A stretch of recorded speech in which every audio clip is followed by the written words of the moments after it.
So, just to begin a little bit tonight, letting the topic. Well, I'm going to kind of loop back around. I know that Noah has been working with his book, Heart of the Revolution. Great book, one of his best as far as I'm concerned. I found it to be the most helpful. So I'm gonna loop back around and talk a little bit about the Brahma Viharas in general, or the Sublime States, and then focus specifically on metta, because in my opinion, we could never have enough metta. It's the foundation of the Brahma Viharas. It is, I think, often we're looking to be grounded in this practice. So first, I think I'll just talk a little bit about metta, or loving kindness.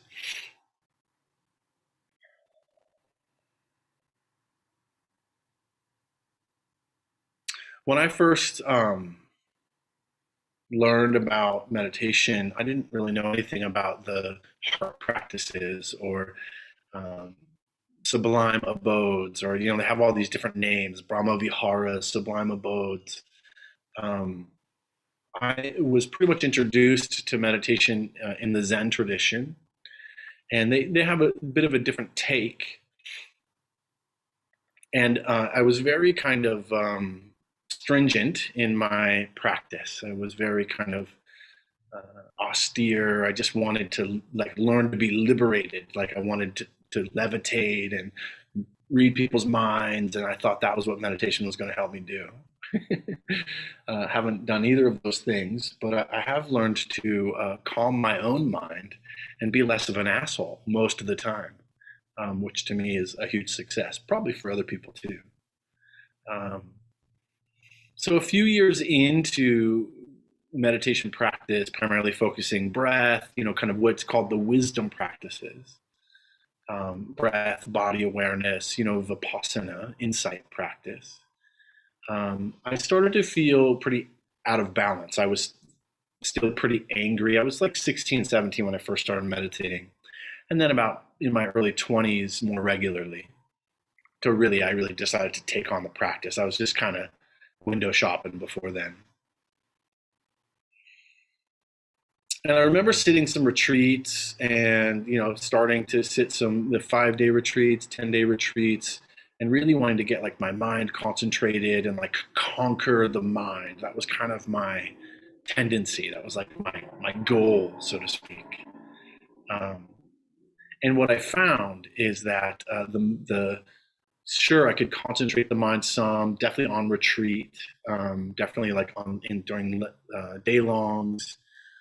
But then when I would leave retreat, or I would go and I'd kind of, once we'd break silence, or I would just all of these kind of habitual behaviors of, kind of being resentful and quick to anger, and even at that point, pretty quick to violence too. I mean, I studied martial arts, and so I had this kind of bit of a temper. And basically, the practices would help to, calm the mind. I had learned to collect the attention, but I hadn't really learned to navigate the world when not on the cushion. And so I feel like I was lopsided, and one of the key icons of, or graphics, or visuals of Buddhism is what's called it's like the wing, or the bird of liberation. And the bird of liberation is known as has two wings, right? One wing, the wing of compassion, and one wing, the wing of wisdom. And I pretty much just had one strong wing and one little baby wing. And I had to kind of understand for myself what that meant. And I started to hear people talking about metta and talking about, and I had heard it, but I didn't really practice it. I, sometimes would practice a little bit, and I would feel totally disconnected from the words, and it was basically repeating phrases, right? Which is mostly what people are familiar with when it comes to metta or any of the Brahma Viharas. So I was pretty frustrated, and I kind of thought, because I hadn't really found any this is the practice that the Buddha taught. I hadn't really found any. I didn't look very hard, but I hadn't found any of those teachings. Probably about 5 years into my meditation practice. And I had even gone to Thailand and sat some meditation retreats there, and pretty much people weren't doing metta practice there. They were doing primarily, concentration and, vipassana, this kind of insight, liberation practice. And then when I would come here, when I would go to, fancy meditation, with cushy beds and lots of cushions and, amazing vegan food and whatnot, they were very focused on kind of on loving kindness practice and compassion practice. And I was like, is this some American addition to, this austere practice that has been taught in Asia for so long? So I had some skepticism. So fast forward, probably about 5 years into my practice, I had a really bad breakup, a, broken heart breakup where I was obsessed and I couldn't get this person and all of the things that I had done and, my own challenges and difficulties in the relationship and what they had done and their challenges and difficulties. I just, maybe you've been there. Maybe you've been in that kind of relationship that ends that you just feel like you can't untangle from. And it was pretty painful. And I couldn't meditate at all. I couldn't concentrate the mind. I couldn't do the vipassana. I couldn't do this kind of insight, body awareness. None of it was working, right? What's traditionally found in the 4 foundations of mindfulness. So I just kind of took suggestion. Actually, Noah was one of the people I talked to, and a couple of other teachers, and they were like, well, this metta stuff's pretty helpful for that. For when you're, resentful, or when you're, angry, and you're also plagued with kind of guilt and shame. It's pretty helpful for these aspects of the mind. And I had been talking over the last few weeks on my Wednesday class about kind of healing the wounds of the mind, which is in essence what we're actually trying to do here in this practice. But that was still kind of new to me. But anyway, I took some simple suggestions, which were to repeat some very simple phrases, ones I had tried before, and just to do that practice over and over, and kind of let go of the vipassana and let go of the concentration and just really focus on that. And I noticed a shift. And, that's what I love about this practice, is that the practice of meditation, the way that the Buddha taught, is that this is experiential. This is not theoretical. This is not, metaphysical. This is a practical guide to freeing our hearts and minds from suffering. That's what the Buddha taught. And that's what we teach. That's what we try to teach anyway. And so that became kind of a little bit more, clear to me, I guess you could say. So I want to just read a little bit of some excerpts from, I came across a book called The Sublime States by Nyanaponika. Nyanaponika is a German-born Sri Lankan monk who was one of the most highly respected scholars of his time, and still to this day.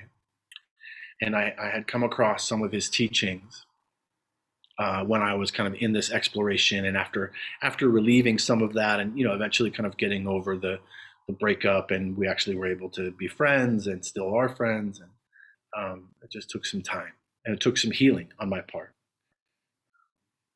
And I feel like this practice really helped me to do that.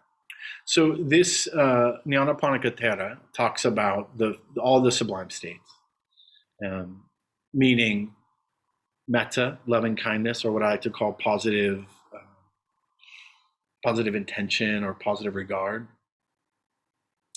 um, compassion, this compassion practice towards self, towards others, this what sometimes is called selfless joy. It's traditionally called sympathetic joy, but I really prefer selfless joy because it's this idea of how can we take joy not in our own actions or even necessarily in what's happening for us or being selfish with our joy, but actually extending it outward. And sometimes it's called mudita. So the mudita is kind of sharing in the joy of others, right? Or the success of others. And then equanimity, which is this kind of foundation. So that's all of the what's called the Sublime States or the Brahma Viharas. And, Noah's going through some of that, or most of it actually, in his own way. And I guess forgiveness is also in there too. And we talk about mercy a lot. So anyway, this is what Nyanaponika Thera has to say about the four sublime states. These four attitudes are said to be excellent or sublime because they are the right or ideal way of conduct toward living beings. They provide, in fact, the answer to all situations arising from social contact. They are the great removers of tension, the great peacemakers in social conflict, the great healers of wounds suffered in the struggle of existence. They level social barriers, build harmonious communities, awaken slumbering nobility long forgotten, revive joy and hope long abandoned, and promote human brotherhood or sisterhood against the forces of egotism. That was enough for me.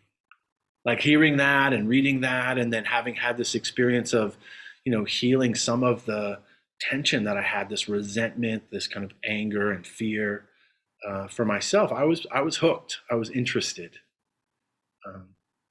In the same ways that I've been interested in, got interested in all the other practices, is that having practiced them wholeheartedly, found that they were useful for me, and then delving more, investigating more, kind of seeing for myself, right? So that was useful for me.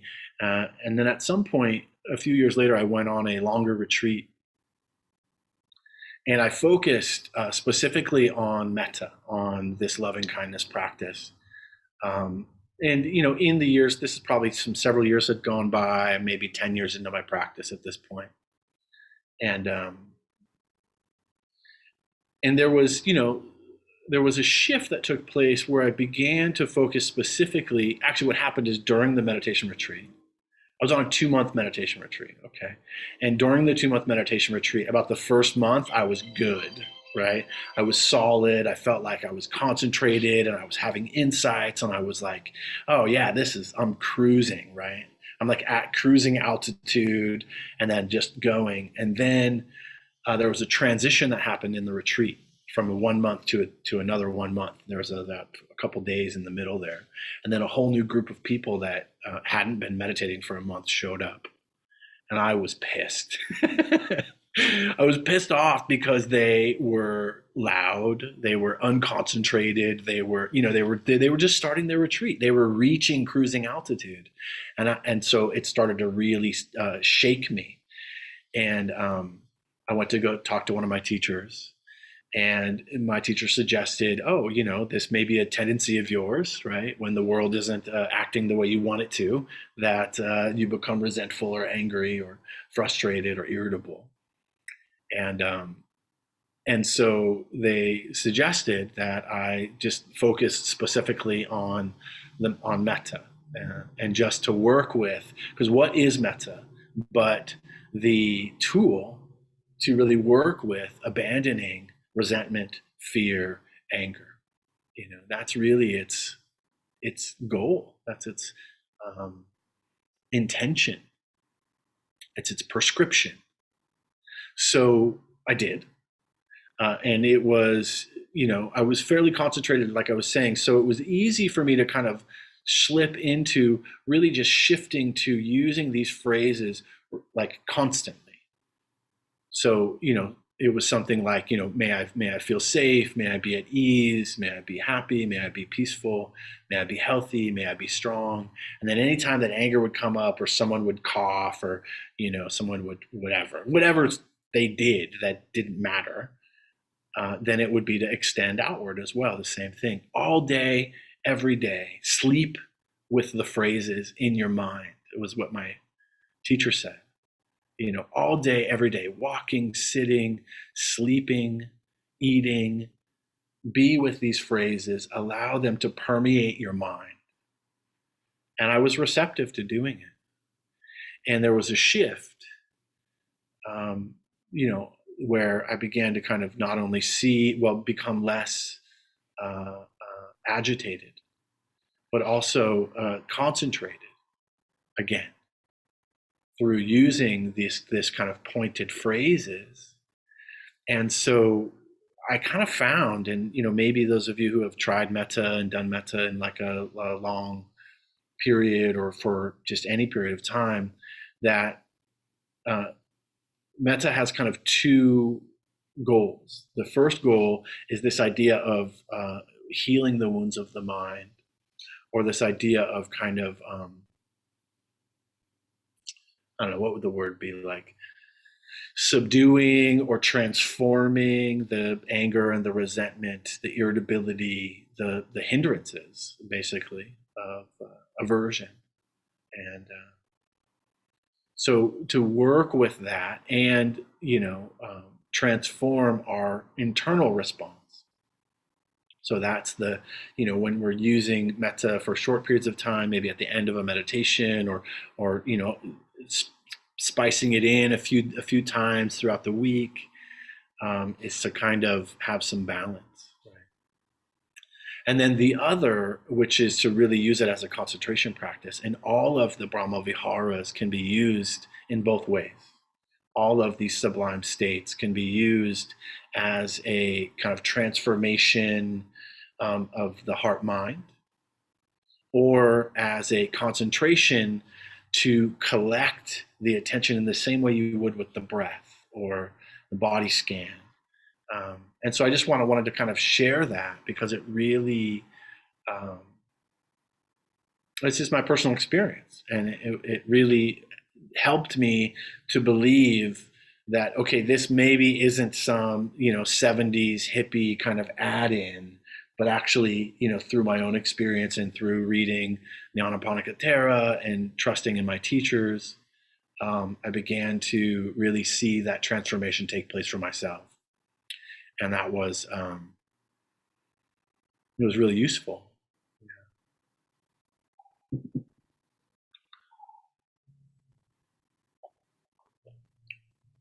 So later, I learned, I was talking with Juan earlier, like I spent some time in Burma, and I was in a I stayed at a monastery, and I was there for a pretty long period of time. And it was called a fusion practice, a fusion retreat. And the teachers, it was a mix. It was literally a fusion of nuns and monks and lay teachers, or non-monastic teachers, or they were actually they were monastic teachers, and then they disrobed. And so, yeah. But the practice, what I come to find out, was fusion, in other words, vipassana, or insight, and metta, to fuse them together in your all day, everyday practice. So still kind of utilizing the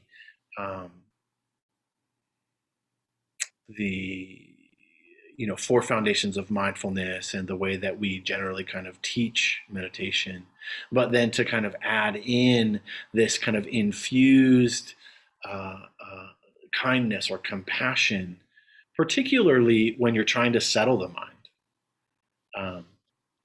And I found that to be really more useful in everyday life. And so anyone who's sat with me knows that generally when I teach, one of the phrases, and Noah does a very similar thing. One of the phrases that I often use is, if your mind wanders off and you recognize that your attention has wandered off, in that moment, which is usually filled with what? Judgment, usually, or some kind of comparison, or some kind of, like, I'm not doing this right, or some kind of doubt. A hindrance usually pops in right around that time. And that is the time to infuse metta, to bring metta in as the mind just doing what it's doing, right? With as much kindness and compassion as possible, aim the attention back towards the experience of breathing or body scan. It's pretty much my general instruction. So in that way, what we're really trying to do is fuse this kind and really change our internal dialogue, right? From a negative cognition to a positive cognition. Instead of meeting, whatever the frustrations are of the day with more judgment, more criticism, to instead have a bit of a kind approach, a kind touch,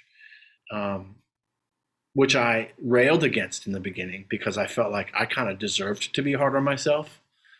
Maybe some people relate to that, either at home or in the room. But what I come to find out is that, as is said, there's no one more worthy of our own, kindness and compassion than ourselves. And so this is part of that practice. So we're going to do this practice, a metta. We're going to do a metta practice, and we'll take some time, and then I'll open a little bit up for questions and whatnot. There's a couple things.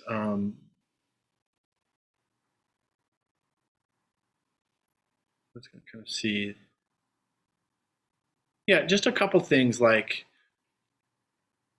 understanding about the metta practice is that it's very similar to, how many people are familiar with metta and have done it for themselves? Great. So all of you, if not almost all of you, and those of you at home. So it's important to be relaxed. It's useful to have, like, we don't need to, be in pain. Life is painful enough. We don't have to, give ourselves more pain, create more. That's kind of the whole purpose of fusion, creating more tension. There's no need. Life is difficult enough. We don't need to go looking for suffering. Suffering will appear all on its own. So just to kind of put that out there as a way of practicing, and so those of you who have done metta practice on your own, maybe you already have some phrases that are yours that you feel like work for you, and I just want to let you know that it's totally fine. Like, you utilize the phrases that work for you.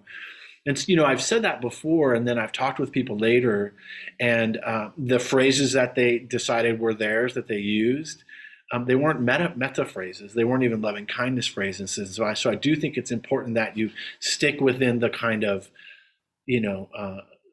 contentment, ease, joy, kindness, safety, and not increase with some maybe some negative thinking, or I can do it all, or I don't know. I mean, people come up with all kinds of different phrases and things to say. So just to put that out there, like, let's try to keep it within this idea of, can I be kind and compassionate for the sake of my own liberation and the liberation of all beings. Yeah. And I guess just to kind of put out there, and maybe any of you online, is there any questions based on what I've kind of said so far? We'll work with some repeated phrase.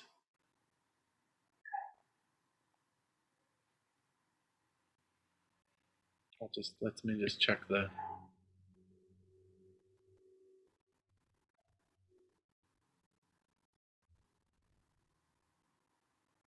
So okay.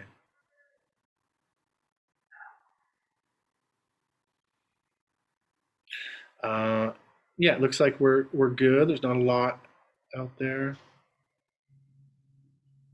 How did you help with a broken? How did this help with a broken heart just by embracing yourself? Question. Um, yeah, it actually helped for me to be able to own my own side, and to be easeful and kind to myself, and the fact that I make mistakes and I'm not perfect, and uh, you know, those who are worthy of forgiveness are those who generally love poorly, right? Um, and I was, fairly young in relationships, so there was that. And then the other piece was to have more kindness, more consideration for the other, and um, it just softened the rigidity, it just softened the anger, it softened the fear. Yeah, that's pretty much what happened, and it allowed me to be able to move into forgiveness, and actually compassion, and then forgiveness. Compassion for myself and forgiveness both to myself and the other person. So in that way, I'm glad you kind of brought that up, because in that way, these four sublime abodes I think of as the four chambers of the heart, that they work together, right? That there's not just one chamber that's pumping blood, that it's actually all four chambers of our anatomical heart that is working together to, send oxygenated blood to keep us alive. And in some ways, all four of um, the sublime abodes, all four of these heart practices are doing that the same thing.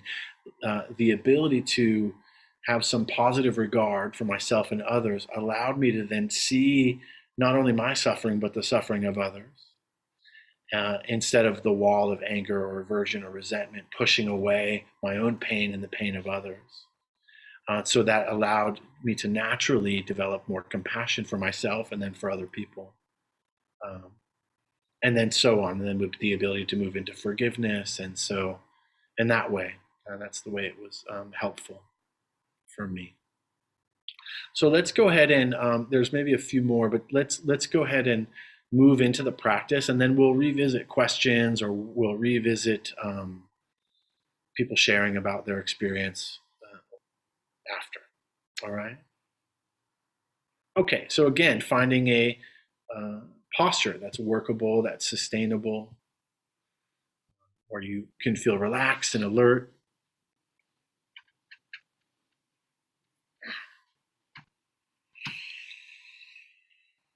It's useful to have the eyes closed. It's not necessary.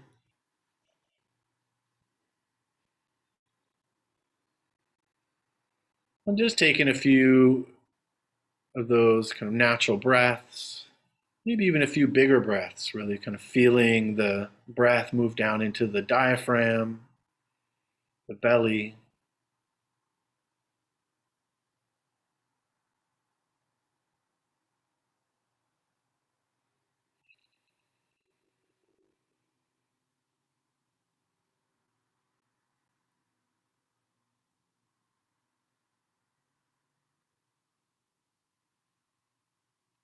hearing the bell.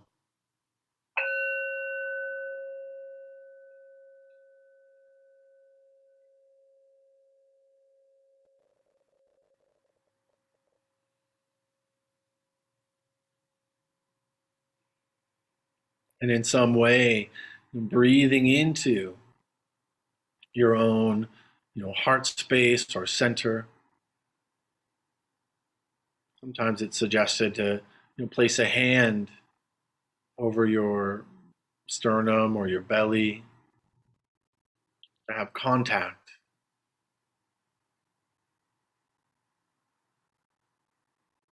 Just in some way, breathing into this space.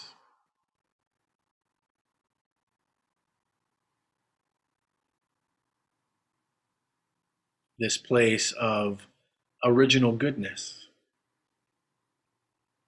within each of us.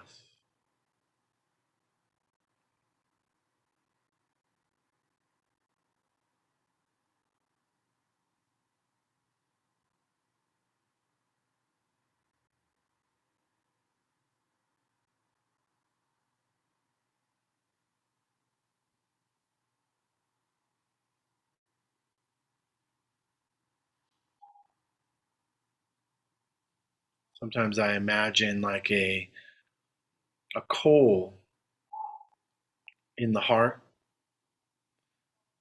like an ember, with each breath allowing that ember to glow a little warmer, a little brighter.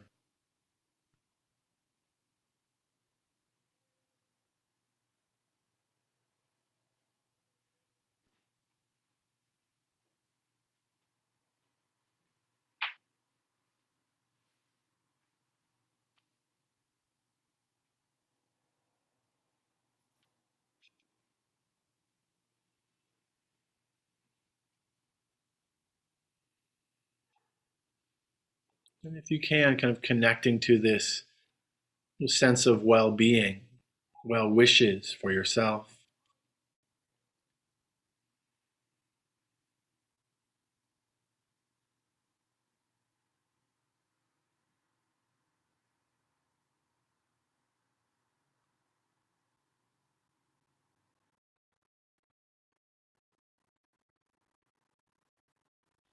Sometimes it can be challenging to send these wishes of happiness or well being to ourselves.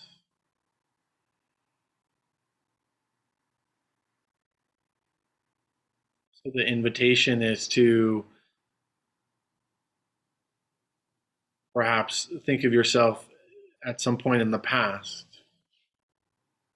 when you needed some kindness and compassion, some care, some positive regard. Perhaps envision yourself at that point, that time, maybe as a child, maybe 6 months ago, maybe yesterday.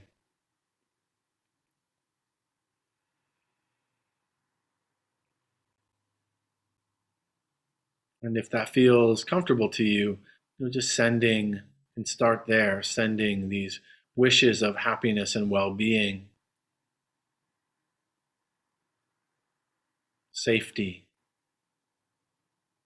ease.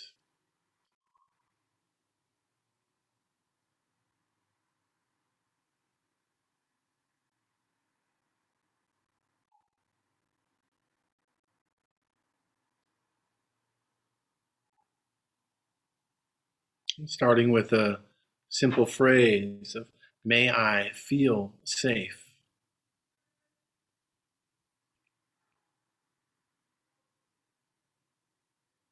May I feel safe.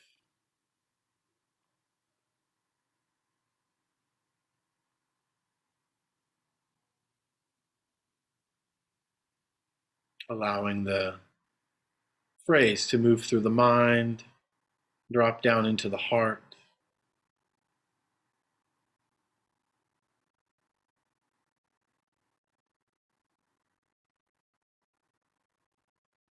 May I feel safe.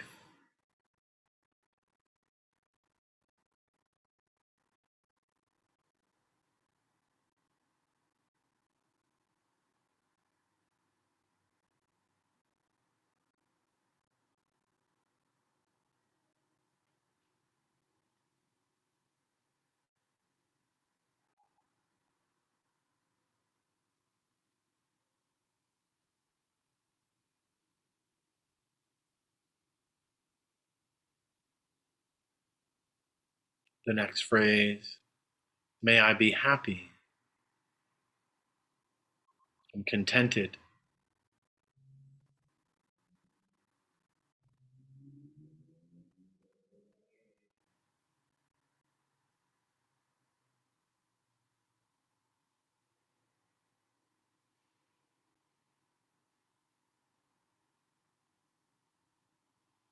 May I be happy and contented.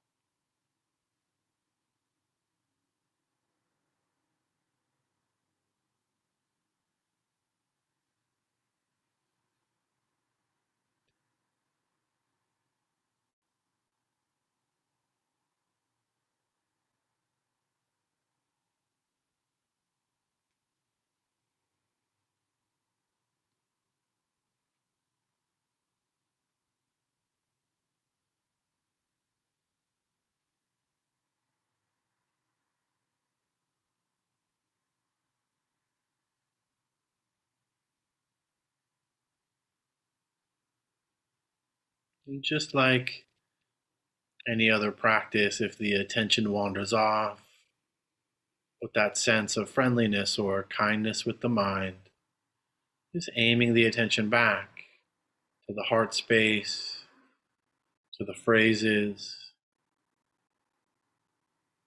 again and again. May I be happy and contented.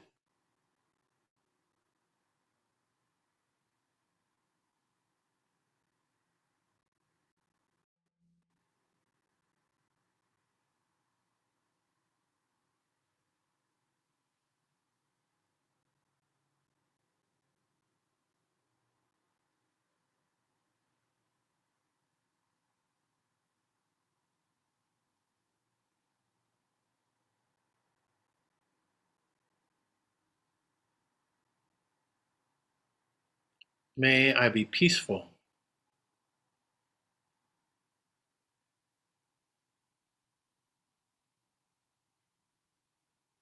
or may I be at peace.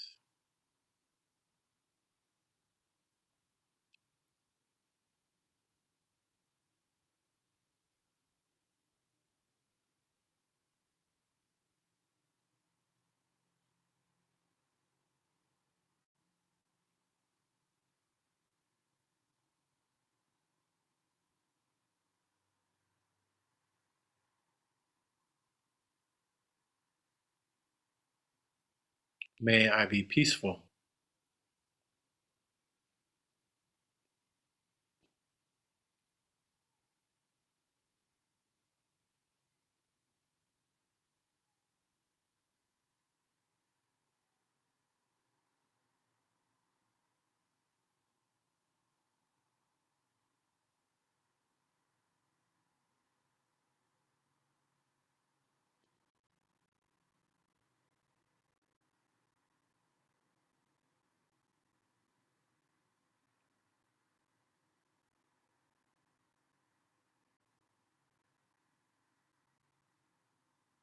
May I be at ease.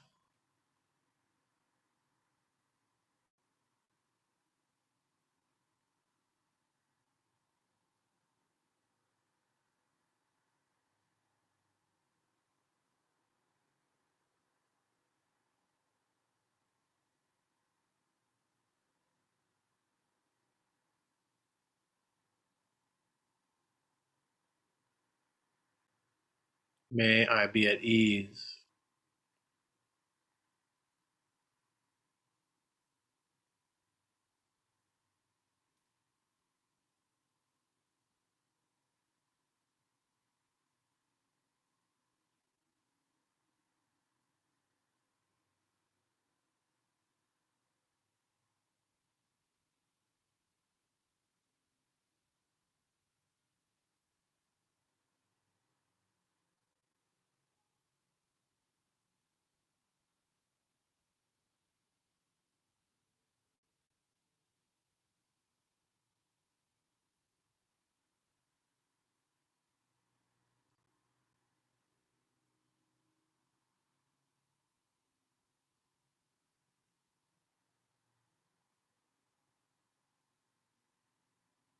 May I feel safe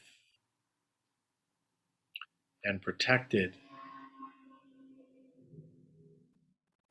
from inner and outer harm.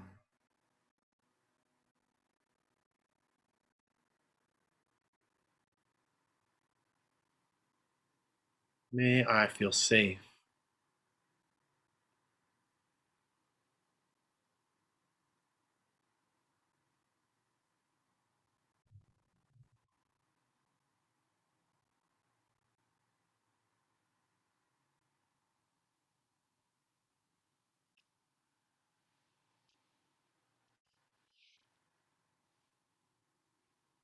May I be happy and contented.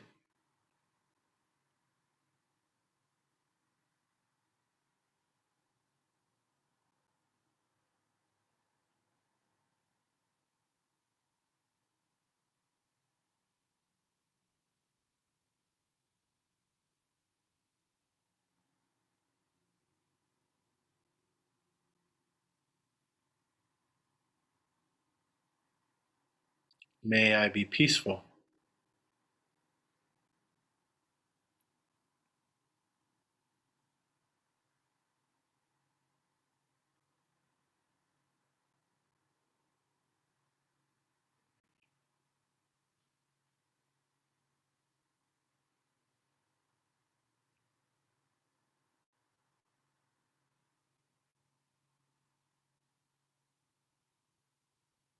May I live with ease.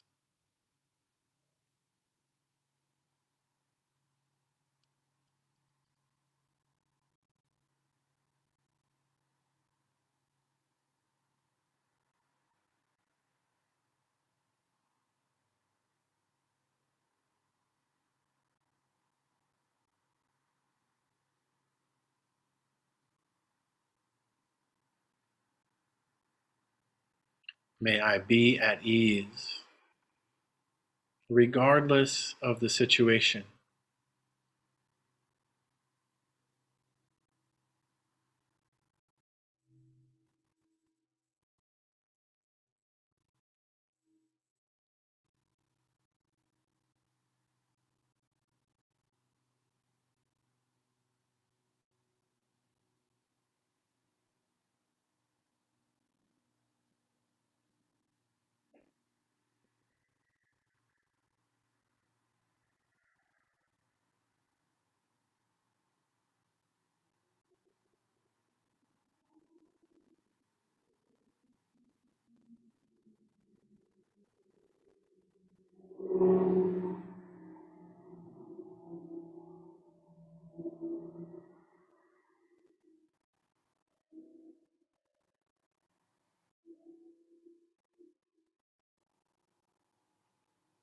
If it feels useful to you,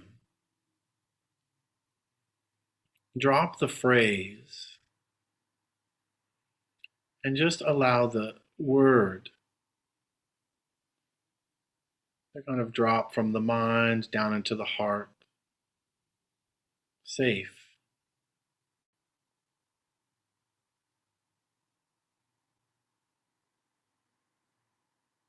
content,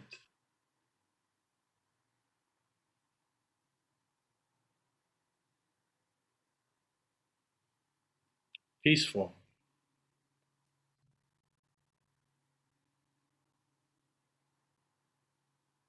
ease.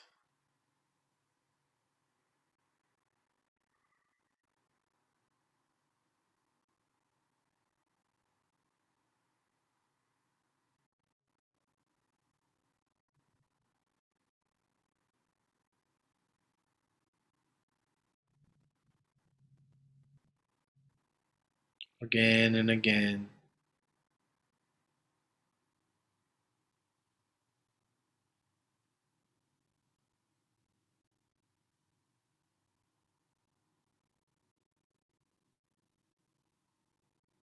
allowing these phrases to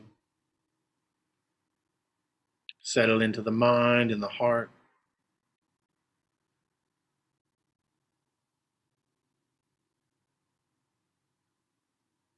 Safe,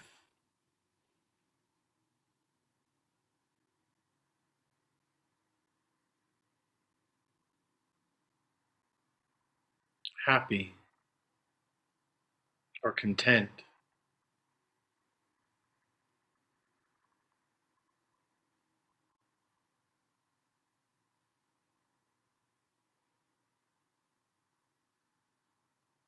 peaceful,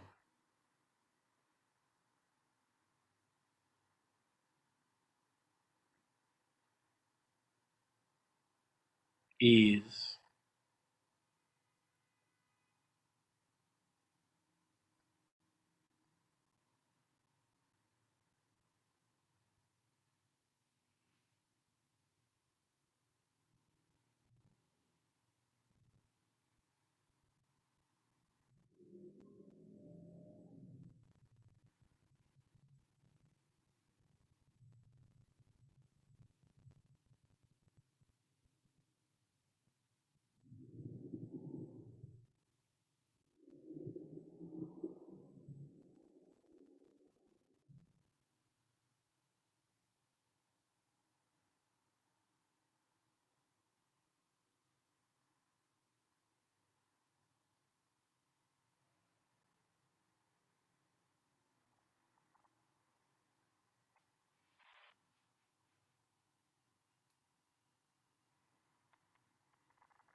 Sometimes it's useful to find the one phrase that really hits home and just repeat that one phrase. May I be at ease, or may I feel safe.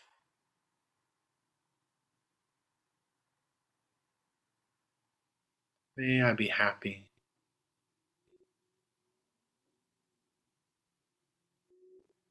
May I be peaceful. There's this one phrase, just repeating that phrase over and over, slowing it down,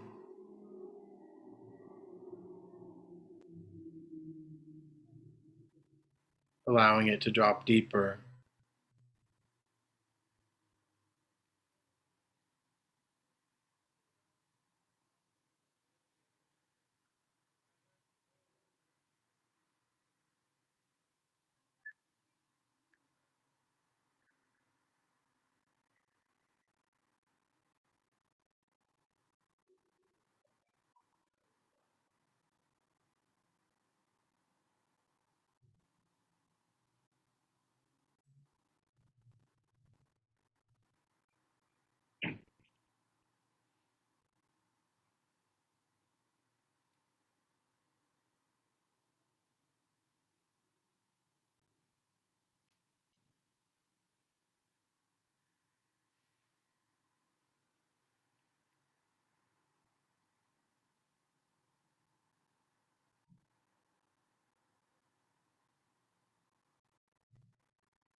Keeping in mind this teaching from the Buddha, you could search the whole world over and not find another being more worthy of your own kindness, compassion than yourself.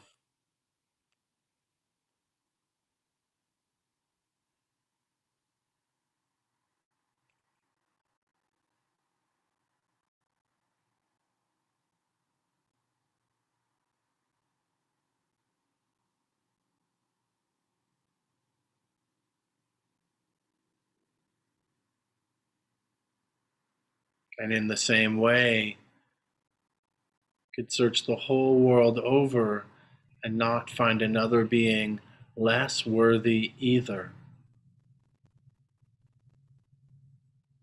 As we begin to extend these wishes for happiness and well-being out into the world, those known and unknown to us,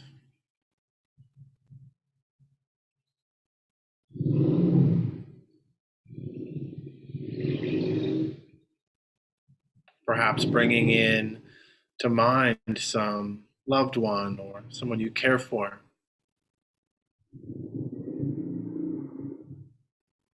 traditionally a benefactor or someone who supports you in some way, a teacher, a family member, someone that's easy to send love to.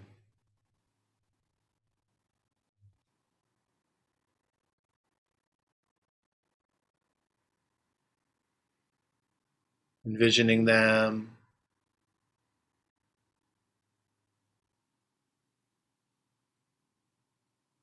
sending these same wishes out to them.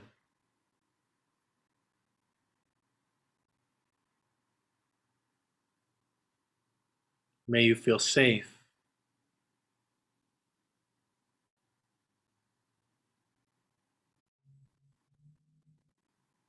May you be happy.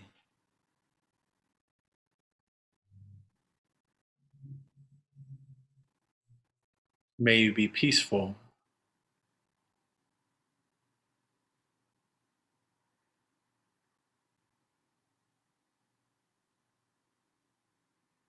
May you live with ease.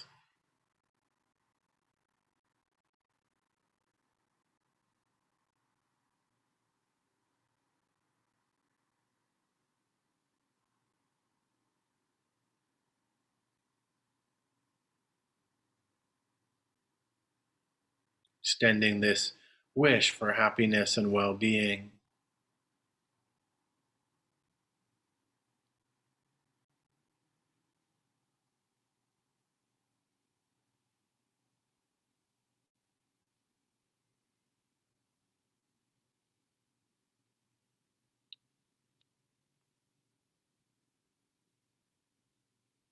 Imagining them receiving these wishes for well-being, safety, contentment.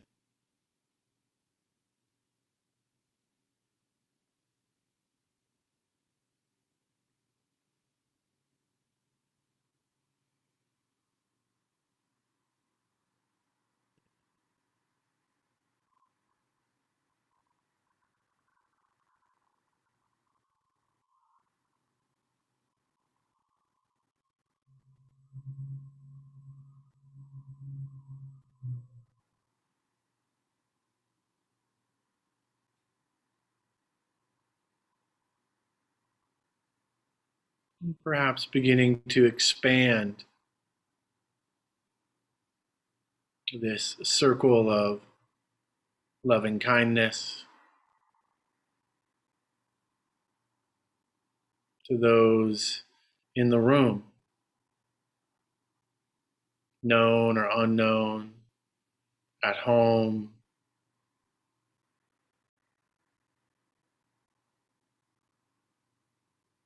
those on Zoom, seen and unseen.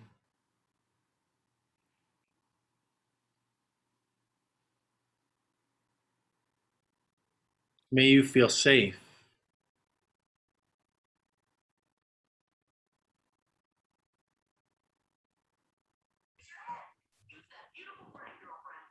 May you be happy.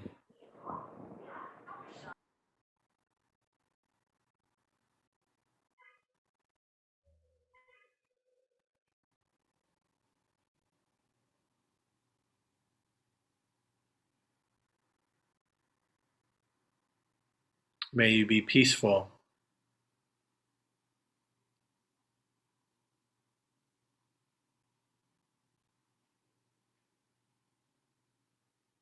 May you be at ease.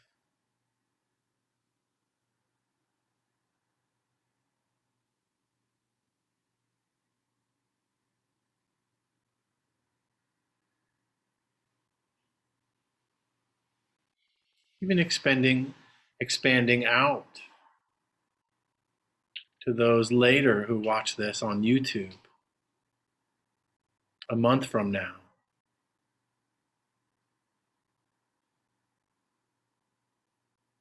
Perhaps to your neighbors,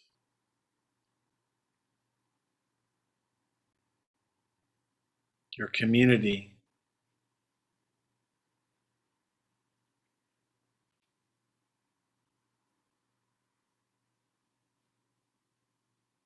expanding in all directions.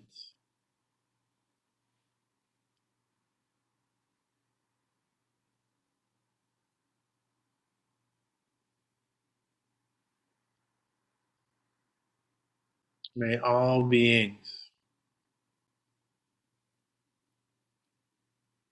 feel safe.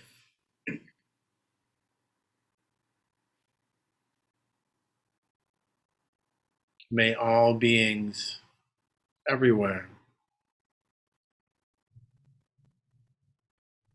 be content,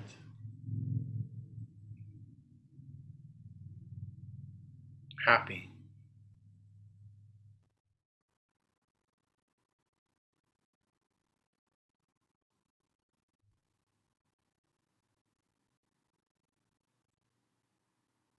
May all beings be peaceful.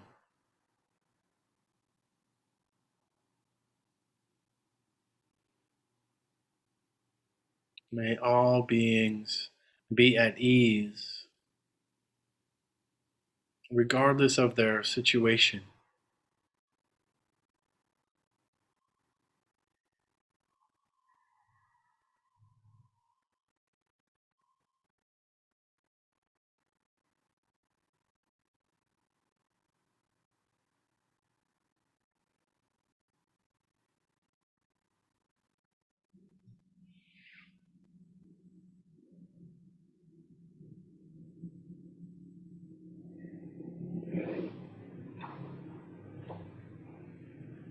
And just for a moment, seeing if you can connect into this energy, this wish of happiness and well-being, pervading it in all directions from your own heart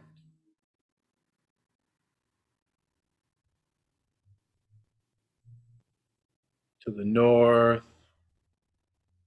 the east, and the south, and the west, above and below,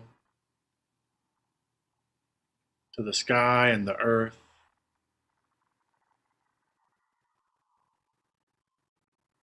All sentient beings,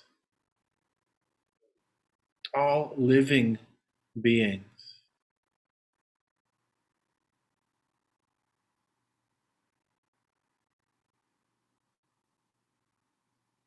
may you receive the blessings of the Dharma.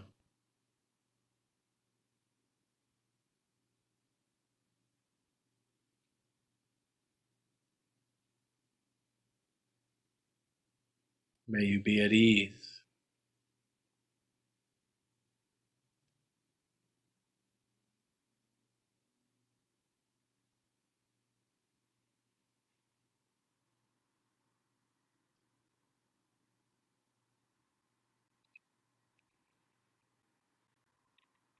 And for just a moment, knowing that each day,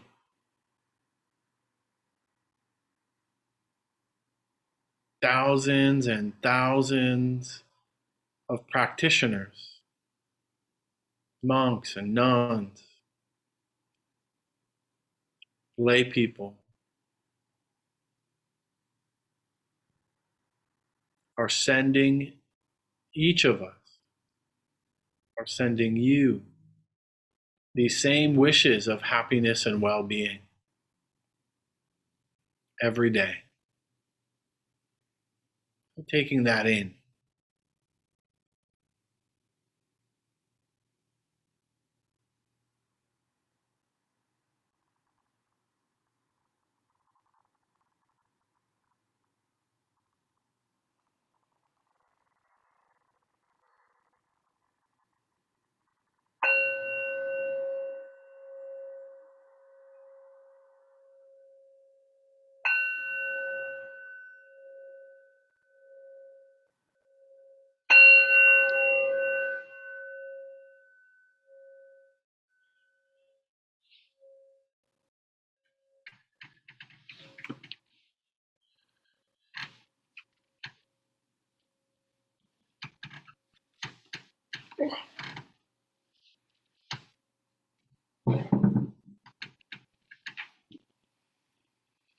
All right.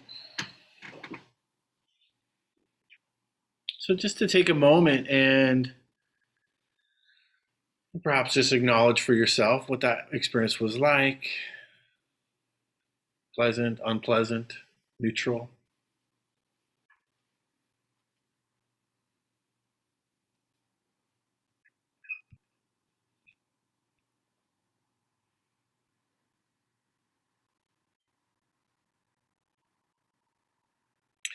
I think I would just open up for questions, comments.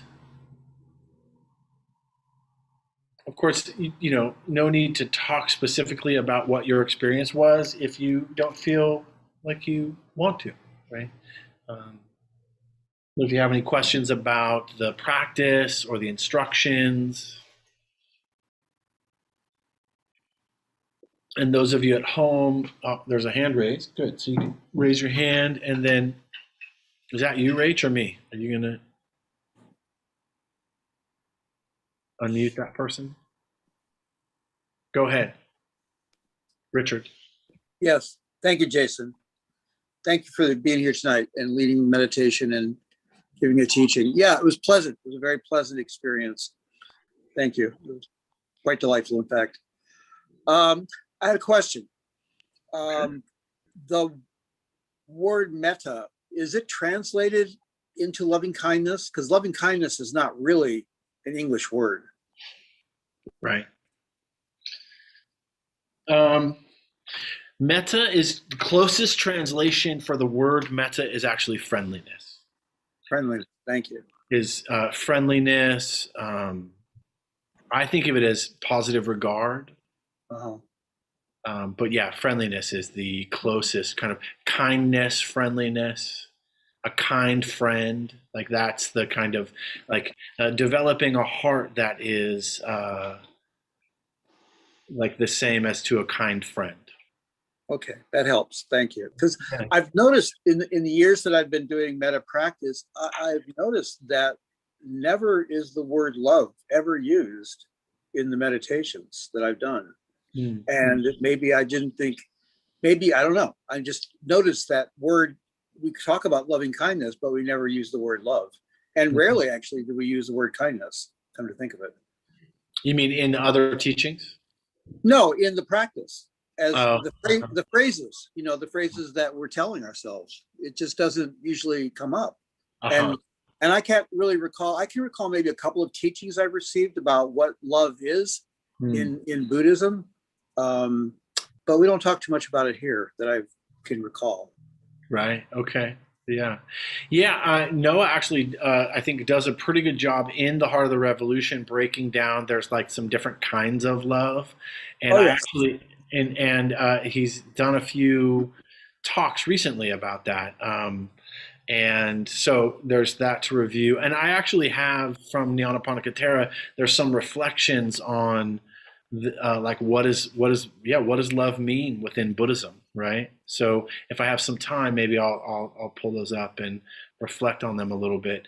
It is an interesting thing that the quality that we're talking about, love and kindness, um, it's also why when I first learned about metta, I was a little bit like, I don't know, that sounds like a later edition. You know what I mean? Like something Ram Dass came up with in 1968 or something, and yeah, I don't exactly know, but that's the way I understand metta. It's this same kind of, what we call heart practice, what we call divine abodes. It has many different names, but it's much more just like the wisdom practices, which they're not different. They're the same. They're the same. They just have different focus, and they all go to the same place, which is free in the heart and mind. Well, thanks again, Jason. Appreciate it. Sure. Yeah. Anyone in the room that has any thoughts, questions, reflections? Please. What is it like if you have like difficulty doing it? It seemed like I was feeling like there's like almost internal resistance, and that this wasn't really sinking in. I don't know. Mm-hmm. Even though I was like trying to not be so rote with the mantra, but like literally feel it. Yeah. It seemed like there's some real resistance to absorbing it or whatever, or to it sinking in. Yeah. I call that self-hatred. Yeah. Mm-hmm. Self-judgment. And it's very common. So for those of you at home, he was just asking, like, how come this is so difficult to kind of allow it to penetrate in, or why does it seem difficult when you're using the phrases? When I first started, and it was like, may you be happy, may you be peaceful, may you be free from suffering. Where those are the three first instructions that I was given. And every phrase I would say, may you be happy. You don't deserve to be happy. You're a piece of shit, right? Or may you be peaceful. You're never going to be peaceful. May you be free from suffering. You deserve to suffer for the rest of your life. Like this is that's the internal, negative. Yeah, the inner critic, the tyrant, the negative cognition. And part of this practice, I'm glad you brought this up, because I know that you're not the only one, because it happens for most of us. There is this internal like resistance to being happy, or to being even just the word happiness. I think I used to change it all the time, and I gave some different variation: happiness, contentment. Contentment feels better, sounds better. What does happiness mean anyway? You can just jump up into the critical mind, right, and start dissecting things. And what I heard you say, and I appreciate what you said, which is I tried to just kind of let it drop into feeling it, and it was like maybe numb, or there was resistance. It was hard to do, maybe even painful. So, and I was just quick to say self-hatred, but yes. I mean, in the way that we all hold on to judgment about ourselves, about our remorse, or past actions, or regret, that's what this practice is about, freeing ourselves from that. And it takes time, man. It takes time. And so that's why I feel like the using of the phrases, just keep going, we have this phrase here, I love you, keep going, right? Particularly when we're in those struggling moments, whether it's the Vipassana and the mind is just busy and restless and agitated, or whether it's repeating the phrase, may I be at ease, and nothing about your situation is that you're at ease, just keep going, man. Yeah. I really appreciate you saying that. Anyone else can relate to that? either in the past or now? Anyone at home? Yeah. Yes. People are like giving thumbs up and saying yes. All right. Do we have any other questions from out there in Zoom land?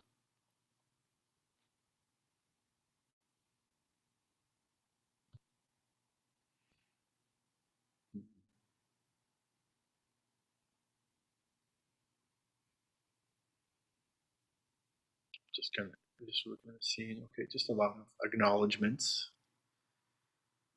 Yeah. Okay, there's a Emily and Jeff. Want to unmute yourself? Hey, what's up, guys? What's up, Jason? Good to see you, man. Good to hear you. Good to see you too. Yeah, bro. Hey, this just kind of came up and it's sticking with me. And I want to ask you a question and kind of hear your perspective on it. I want to leave it a little bit vague, like on purpose. He's a Dharma teacher, by the way. He's about to try to stump me. That's what Emily said. She goes, don't fuck with them, like don't try to. Go ahead, man. No, I'm good. No, I honestly want to hear your take on this. What do you have to say about the intersection of metta and justice? Metta and justice.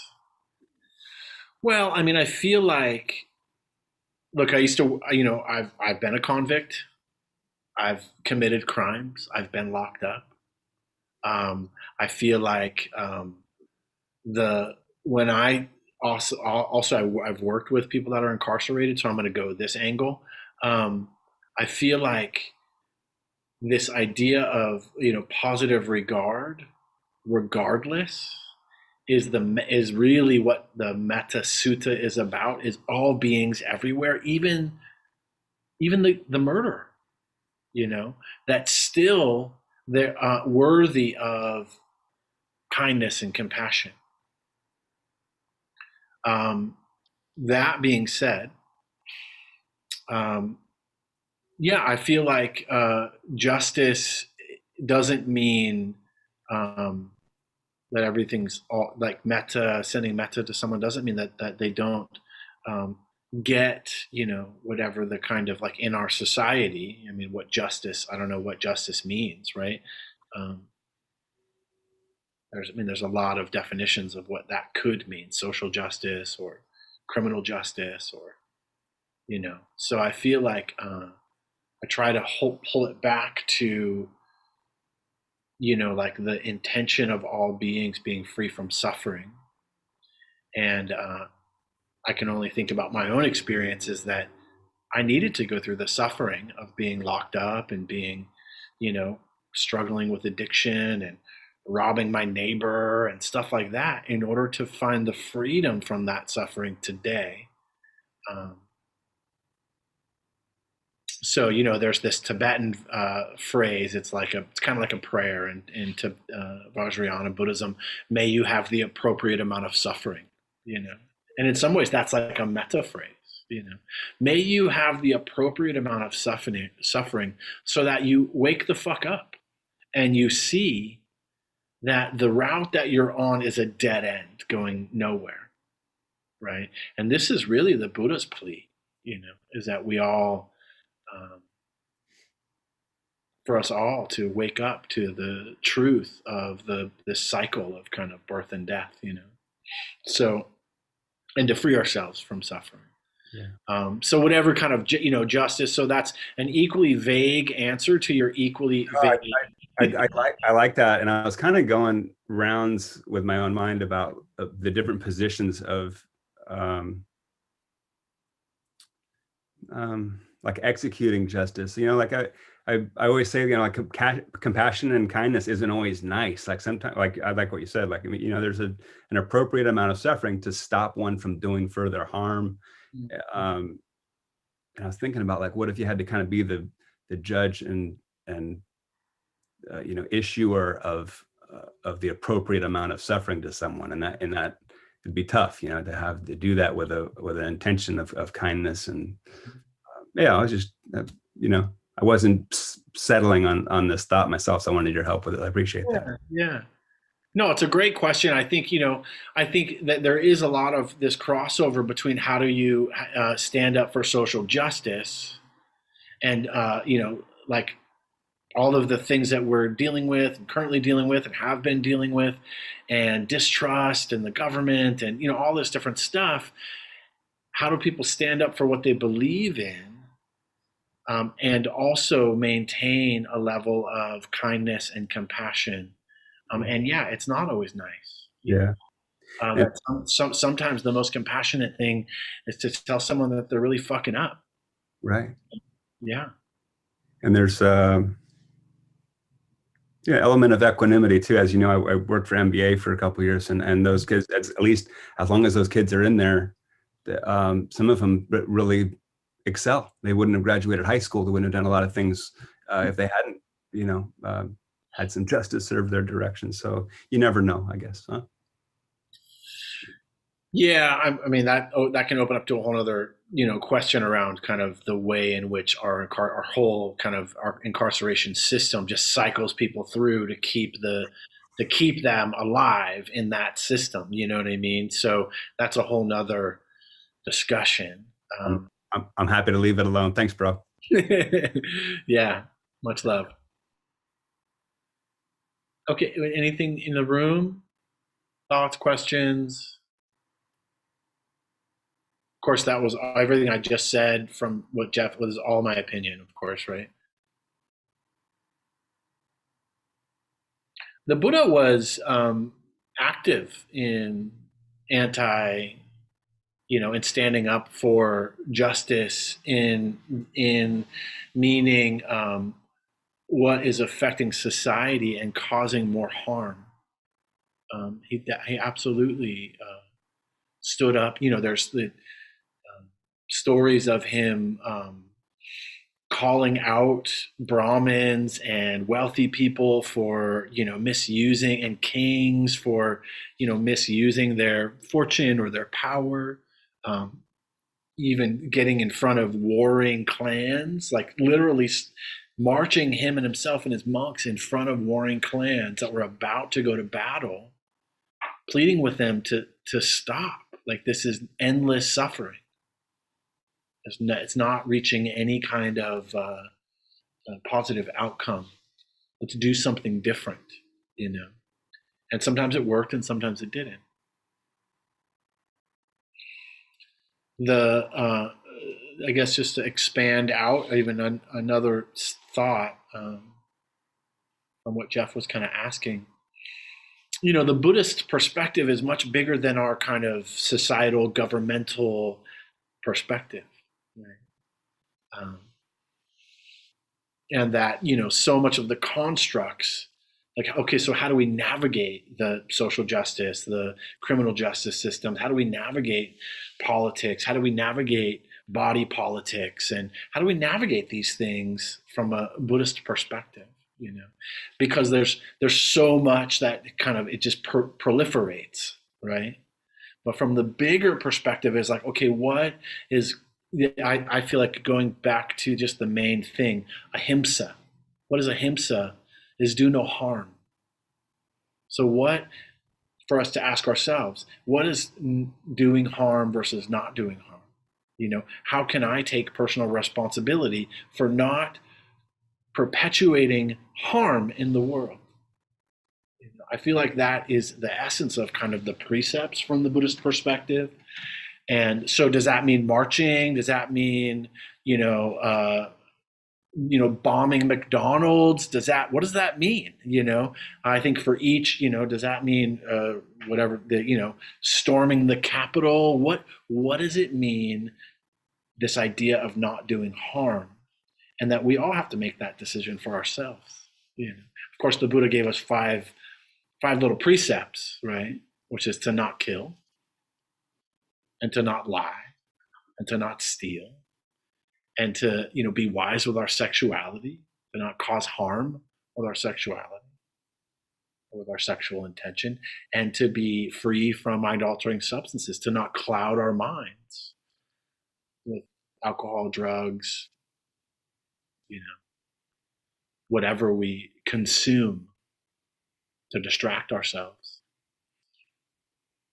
I think these are all, pertinent. Okay, anything else from the folks out there?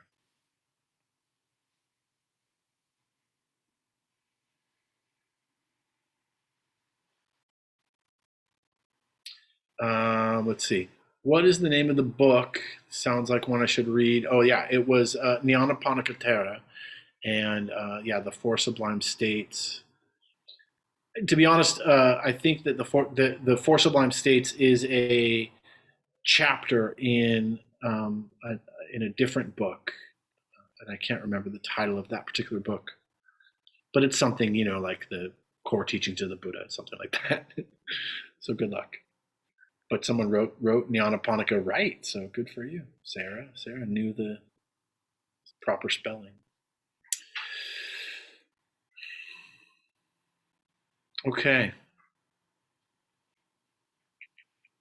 Oh, looks like someone else actually found. Oh, maybe that is the right one. A PDF on the Sublime States. You guys are good with all this researching during the Dharma talk. So apparently on buddhanet.net you can just find the Sublime States by Nyanaponikatera. All right. Okay, anyone else in the room? Any last kind of thoughts, comments, questions?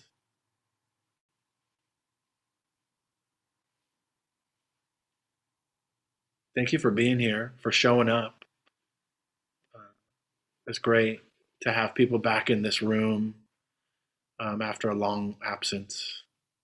I teach normally on Wednesdays, both online and here in person. If you want to come and check us out, welcome to come by. Noah and I are the kind of dueling banjos of Dharma here on at the Against the Stream, and then we have Rachel Savage, who is up in Seattle, and she's on Thursdays and Saturdays or Sundays. I think Sunday morning, and then we have Ward Robinson, who teaches online on Friday nights. And so come check us out, both online, and also just know that I'm a therapist, and I see people both via Zoom or in person again soon, locally in LA,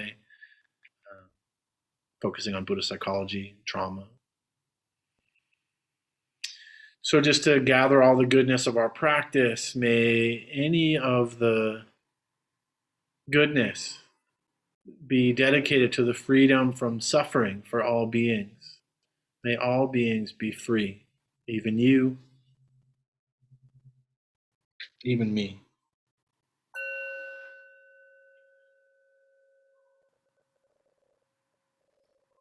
Thank you for your time and attention, and feel free to donate. Either you guys can donate here if you're local, or on Venmo, Against the Stream Meditation. And there's a donation button. Hopefully it's been posted, or just go to the Against the Stream website and click on donation. Take care, you guys.